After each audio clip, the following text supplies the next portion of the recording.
নমস্কার বন্ধুরা, আমি সুস্মিতা ক্রিয়েশনে আপনাদের সকলকে স্বাগত জানাই। আজকে আমি আপনাদের সাথে শেয়ার করতে চলেছি পনির কারির একটি রেসিপি। এই রেসিপিটা রুটি, পরোটা কিংবা পোলাওয়ের সাথে দারুণ লাগে। একবার এই রেসিপিটা ট্রাই করে দেখতে পারেন। চলুন তাহলে এই রেসিপিটা শুরু করা যাক। প্রথমে গ্যাসে একটা কড়াই বসিয়ে দিতে হবে। কড়াইয়ের পরিমাণ বুঝে তেল দিয়ে দিতে হবে। ফোড়নের জন্য দিয়ে দিতে হবে তেজপাতা, এলাচ, লবঙ্গ, দারুচিনি, জিরে ও কিছুটা কাঁচা লঙ্কা। তারপর ফোড়নটাকে ভালো করে ভেজে নিতে হবে। ফোড়ন ভাজা হয়ে গেলে কিছুটা কারি পাতা ও দুটো মিডিয়াম সাইজের পেঁয়াজ দিয়ে ভালো করে ভেজে নিতে হবে। পেঁয়াজটা ভালো করে ভাজার জন্য পরিমাণ বুঝে নুন দিয়ে দিতে হবে। তারপর এর মধ্যে টমেটোটা দিয়ে একসাথে করে সব কিছুকে ভালো করে ভেজে নিতে হবে। তারপর সব কিছু ভালো করে ভাজা হয়ে গেলে এর মধ্যে দিয়ে দিতে হবে আদা রসুনের পেস্ট। তারপর সব কিছুকে আবারও ভালো করে ভেজে নিতে হবে।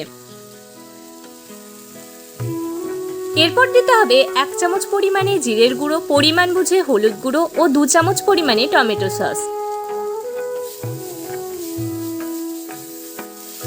তারপর কিছুক্ষণ নাড়াচাড়া করে পরিমাণ বুঝে জল দিয়ে দিতে হবে। তারপর মশলাটাকে ভালো করে মিক্স করে নিতে হবে। মশলাটা ভালো করে তৈরি হয়ে গেলে এর মধ্যে দিয়ে দিতে হবে কেটে রাখা পনির। এরপর মশলার সাথে পনির মিশিয়ে নিতে হবে।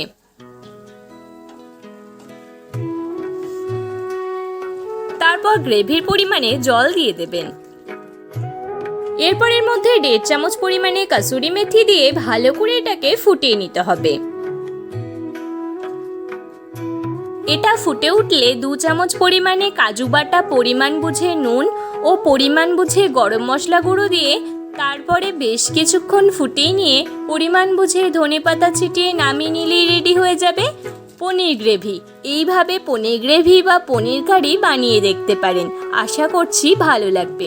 ভিডিওটা ভালো লাগলে লাইক করুন, শেয়ার করুন এবং আমার চ্যানেলটাকে সাবস্ক্রাইব করে আমার পাশে থাকুন। নমস্কার, ভালো থাকবেন, সুস্থ থাকবেন।